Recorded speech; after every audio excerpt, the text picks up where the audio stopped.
Welcome to the Books Bible Study. Good morning. Good morning. We are on Genesis chapter 30. We were way past 11.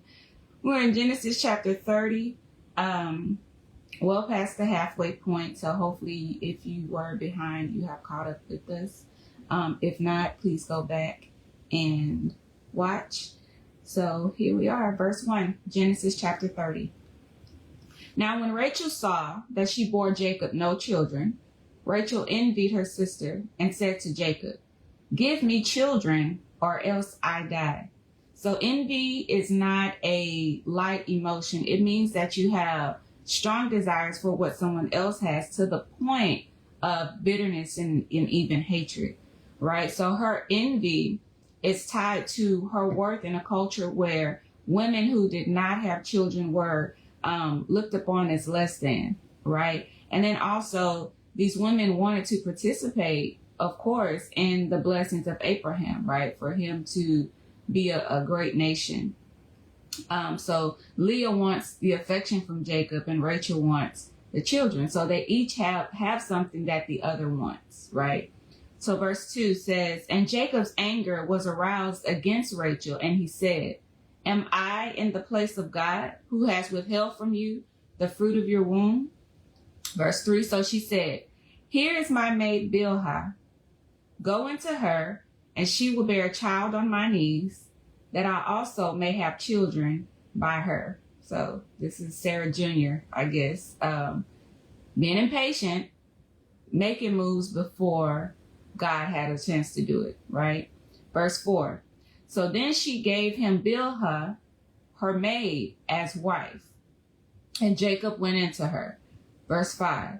And Bilhah conceived and bore Jacob a son. Verse 6. Then Rachel said, "God has judged my case, and he has also heard my voice and given me a son." Therefore she called his name Dan. Verse 7.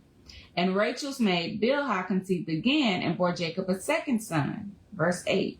Then Rachel said, "With great wrestlings I have wrestled with my sister, and indeed I have prevailed."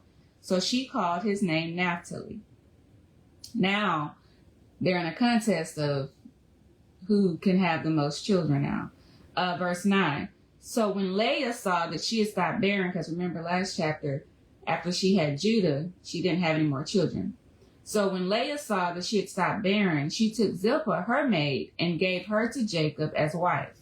Verse 10. And Leah's maid Zilpah bore Jacob a son. Verse 11. Then Leah said, "A troop comes." So she called his name Gad. Verse 12.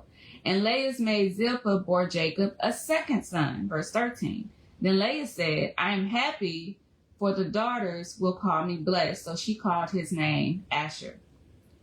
Verse 14. Now Reuben went in the days of wheat harvest and found mandrakes in the field and brought them to his mother Leah. Then Rachel said to Leah, "Please give me some of your son's mandrakes."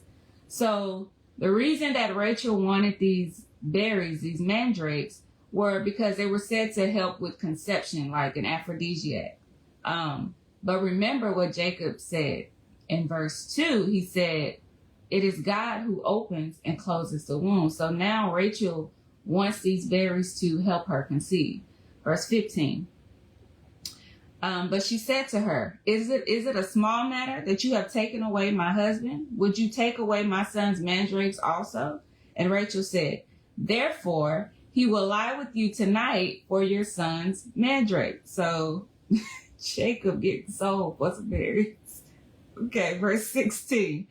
When Jacob came out of the field in the evening, Leah went out to meet him and said, "You must come in to me, for I have surely hired you with my son's mandrakes." And he lay with her that night. I don't know. I think this is the first form of prostitution going on right here. Verse 17. And God listened to Leah, and she conceived and bore Jacob a fifth son. So Rachel took the mandrakes, but Leah lay with Jacob that night and bore Jacob a fifth son. So she had stopped conceiving, but then they made conceive, and now Leah is conceiving again. Verse 18. Leah said, God has given me my wages because I have given my maid to my husband. So she called his name Issachar. Verse 19. Then Leah conceived again and bore Jacob a sixth son. Verse 20. And Leah said, God has endowed me with a good endowment. Now my husband will dwell with me because I have borne him 6 sons. So she called his name Zebulun. Verse 21. Afterwards she bore a daughter and called her name Dinah. So now she's back to, see, after Judah, she was praising the Lord, and now she's back to conceiving for the affection of her husband. Verse 22. Then God remembered Rachel, and God listened to her and opened her womb. Right? So now, okay, so was it the mandrakes, or they don't say how much time has passed. Clearly it's 9 months between the children. So she traded the mandrakes for Jacob so that Leah could go into Jacob. Well, Jacob could go into Leah, but Leah started bearing again. And then after Leah had more children, then Rachel's womb was open. So I don't know. Verse 23. And it says, and she conceived a boy son and said, God has taken away my reproach. Verse 24. So she called his name Joseph and said, the Lord shall add to me another son. Verse 25. And it came to pass when Rachel had borne Joseph that Jacob said to Laban, send me away that I may go to my own place and to my country. And so remember,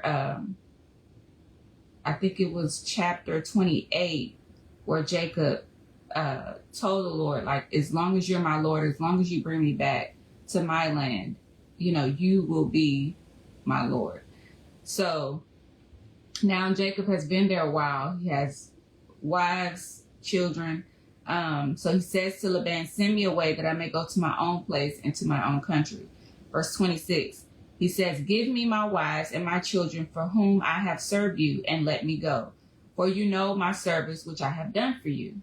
So he's already fulfilled his time. I think he's well past his time.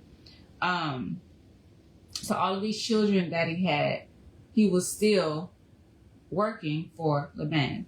Verse 27. And Laban said to him, please stay, if I have found favor in your eyes, for I have learned by experience that the Lord has blessed me for your sake. Verse 28. Then he said, name me your wages, and I will give it. Verse 29. So Jacob said to him, you know how I have served you and how your livestock has been with me. Verse 30. For what you had before I came was little, and it has increased to a great amount. The Lord has blessed you since my coming. And now, when shall I also provide for my own house? Verse 31. So he said, what shall I give you? And Jacob said, you shall not give me anything. If you will do this thing for me, I will again feed and keep your flocks. Verse 32.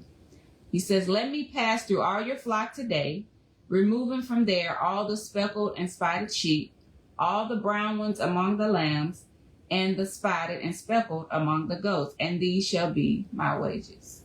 Okay, so Jacob seems to have a plan as he prepares to leave Laban's house. So we don't know at this point if this plan was solely something he concocted or if he was being led or instructed by God to do this thing. Okay, so verse 33, he says, so my righteousness will answer for me in time to come. When the subject of my wages comes before you, everyone that is not speckled and spotted among the goats and brown among the lambs will be considered stolen if it is with me. Okay, 34. And Laban said, oh, that it were according to your word. 35. So he removed that day the male goats that were speckled and spotted, all the female goats that were speckled and spotted, everyone that had some white in it, and all the brown ones among the lambs, and gave them into the hands of his sons. So he gives Jacob all the spotted, speckled, and brown livestock, right? Verse 33. Then he put 3 days' journey between himself and Jacob fed the rest of Laban's flocks. 37. Now Jacob took for himself rods of green poplar and of the almond and chestnut trees, peeled white strips in them, and exposed the white which was in the rods. Verse 38.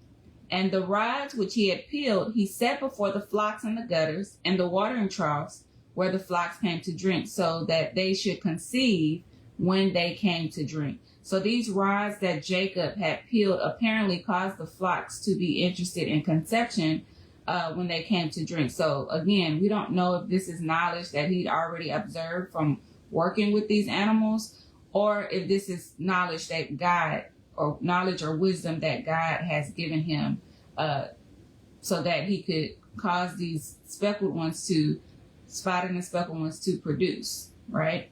Verse 39. So the flocks conceived before the rods, and the flocks brought forth streaked, speckled, and spotted. Verse 40. Then Jacob separated the lambs and made the flocks face toward the street, and all the brown of the flock of Laban. But he put his own flocks by themselves and did not put them with Laban's flock. Verse 41. And it came to pass, whenever the stronger livestock conceived, that Jacob placed the rods before the eyes of the livestock in the gutters, that they might conceive among the rods. Verse 42.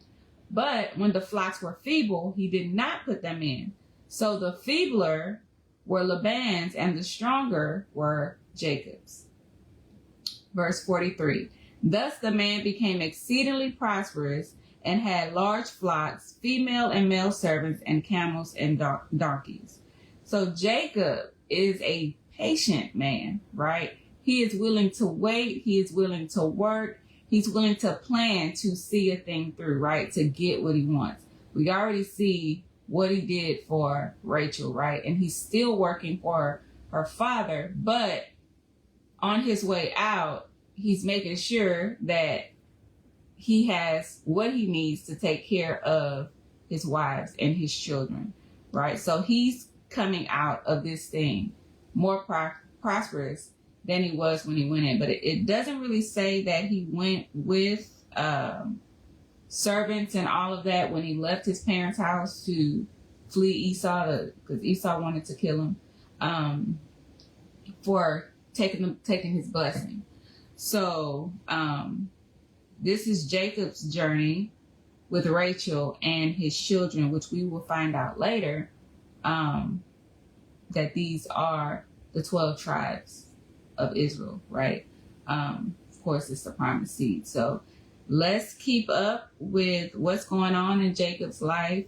As we spoke about last chapter, about the beautiful women who were not having children at first. And so we're starting to see, like with Sarah, with Rebecca, with Rachel, that there was some tensions there, where God, I believe, humbled them by not allowing their wombs to be open immediately, right? So there needed to be some, because if you've read the story about Hannah, she was more humble, right, than they were. And so they're kind of doing things to cause it to happen instead of waiting for that appointed time, right, for God to do a thing. And so let's be patient. Let's wait for God to do the thing that he said he was going to do.